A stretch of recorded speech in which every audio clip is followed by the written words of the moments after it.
अपनी 12वीं कक्षा की पढ़ाई के साथ साथ भोपाल में एक छात्र ने जब इकोनॉमिक्स विषय की पढ़ाई में विभिन्न शासकीय योजनाओं के बारे में पढ़ा तो अपने आसपास काम करने वाले श्रमिकों से उन योजनाओं के लाभ के बारे में जानना चाहा। उसे यह जानकर दुख हुआ कि अनेक श्रमिकों को सरकार की इतनी अच्छी लाभकारी और महत्वपूर्ण योजनाओं की पूरी जानकारी नहीं थी और आवेदन इत्यादि करने के लिए भी मदद की आवश्यकता महसूस हो रही थी।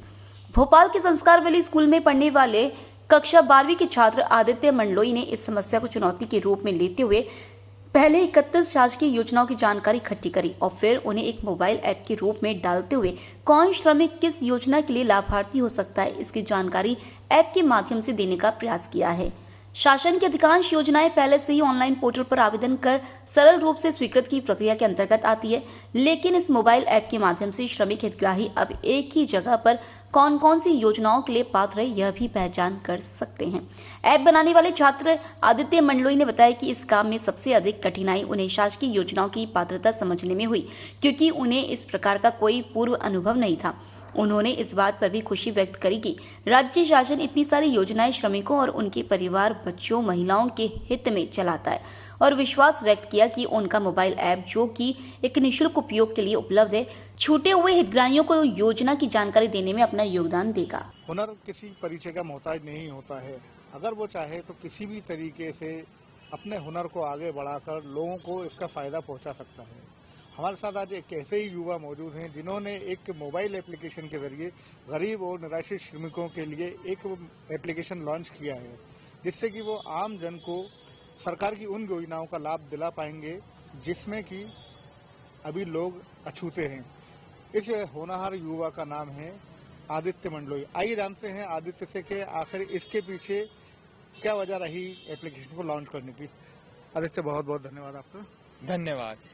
ये ऐप है, जागरूक ऐप है, जो मैंने हाल ही में ही बनाया है। इस ऐप को लॉन्च करने की मुझे एक ऐसी नीड महसूस हुई, क्योंकि मैं क्लास 12th में साइंस के साथ इकोनॉमिक्स पढ़ रहा था। तो क्लास 12th की इकोनॉमिक्स टेक्स्ट बुक में मैंने इतनी सारी स्कीम्स देखी और फिर मैंने सोचा, पूछताछ की कि क्या इन स्कीम्स को सही में जाना जाता है। तो उस रिस्पॉन्स ने मुझे इतना मोटिवेट किया कि मैं डिजिटल एज के समय में मैं ही एक गवर्नमेंट की सारी स्कीम्स को एक प्लेटफॉर्म में लाऊं और उनसे श्रमिकों को उनकी मदद करवाऊं। ये इस ऐप में कितनी तरीके की योजनाओं को आपने शामिल किया है? 5 तरीकों की योजना को हमने शामिल किया है। सोशल सिक्योरिटी, फाइनेंशियल एड यानी वित्त की सहायता, सोशल सिक्योरिटी, और आपके पास एक अन्य कैटेगरी भी है जो सब में लिस्टेड नहीं है, और इसको वापस कर लेंगे। ठीक है। आपकी इस योजना से श्रमिकों को किस तरीके का लाभ मिलने वाला है जो ये एप्लीकेशन आपने बनाई है? श्रमिकों को अवेयरनेस, या श्रमिकों तक इतनी सारी स्कीम्स बनाई जाती हैं जो श्रमिकों को पता भी नहीं है कि उनके लिए बनाई गई हैं। तो उन तक वो जानकारी पहुंचे और जानकारी इतने कम शब्दों में और इतने इजी टू अंडरस्टैंड लैंग्वेज में उन तक पहुंच पाए, यही इस ऐप की सबसे बड़ी खूबी है। इस ऐप को बनाने का विचार आपको कब और कैसे आया? जब मैं क्लास 11th की टेक्स्ट बुक में, इकोनॉमिक्स टेक्स्ट बुक में, जब मैंने इतनी सारी गवर्नमेंट की स्कीम्स को देखा, जाना और समझा, तो मैंने अपने आसपास पूछताछ की कि क्या इन स्कीमों को सही में जाना जाता है। और फिर जो रिस्पॉन्स मुझे मिला सारे श्रमिकों से, तो उस रिस्पॉन्स ने मुझे इतना मोटिवेट किया कि मैं डिजिटल एज में एक ऐसा ऐप बनाऊं जो सारी स्कीम्स को एक जगह इकट्ठा करे और उन तक श्रमिकों को पहुंचाए। इससे श्रमिकों को कितना लाभ मिलने वाला है ये जो आपने ऐप बनाई है? क्योंकि देखा जाता है कि श्रमिक जो है वो लेबर क्लास रहती है और लेबर क्लास होने की वजह से उनमें पढ़ाई की क्षमता कम होती है। तो ये इतनी सरल है आपकी ऐप के लोग इसको यूज कर पाए? इस ऐप की सबसे बड़ी खूबी यही है कि ये ऐप बहुत सरल है। तो हमने गवर्नमेंट के जितने भी पैम्फलेट हैं, 4, 5, 6 पेज के पैम्फलेट को 2 से 3 लाइनों में हमने लिखा है और कोई भी इंफॉर्मेशन इंपॉर्टेंट छोड़ी नहीं है।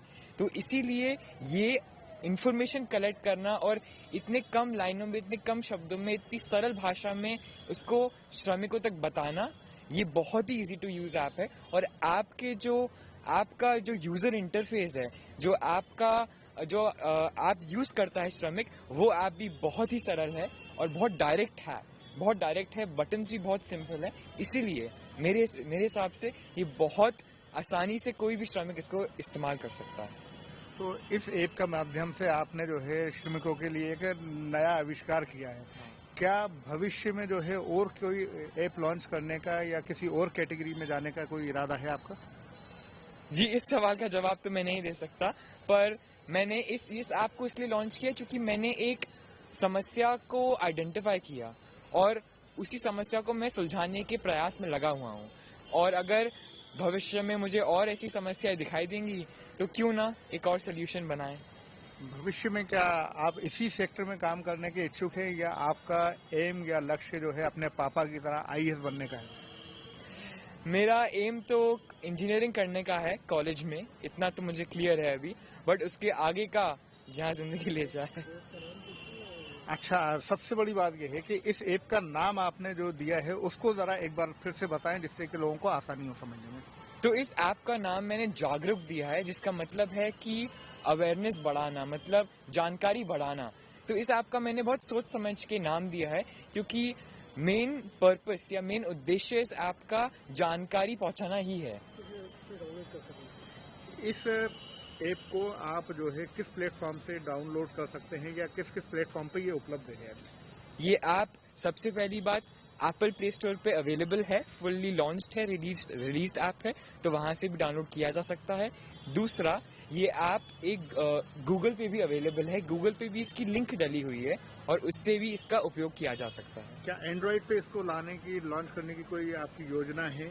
बिल्कुल बिल्कुल, एंड्रॉयड पे लॉन्च करना सबसे इम्पोर्टेंट है हमारे लिए, क्योंकि जितने भी श्रमिक हैं उनके पास एंड्रॉयड ही है और ये गूगल प्ले स्टोर पे भी हमारी एप्लीकेशन चल रही है 3 से 4 महीने से, और बस उसी में वो आई थिंक अप्रूवल भी आ जाएगा काफी सून। रेटिंग के मामले में अभी किस रेटिंग पे है आपकी ये एप्लीकेशन, इसके बारे में जरा और बता दें। तो एप्लीकेशन की रेटिंग जब हम लोग पब्लिसिटी चालू करेंगे, मार्केटिंग चालू करेंगे, जैसे कर दी है आज, तो उसके हिसाब से कंज्यूमर या यूजर्स ही उसको रेट करते हैं, तो जैसे ही रेटिंग बढ़ जाएगी उसके हिसाब से। बट अभी ये एक 4 रेटिंग के पे स्टैंड करती है, 4 आउट ऑफ 5। ओके, बहुत बहुत धन्यवाद आदित्य। उम्मीद है कि आप जो है इसी तरीके से आगे अपना और अपने परिवार का नाम रोशन करेंगे, जो कि आज आपने जो एप्लीकेशन लॉन्च करी है।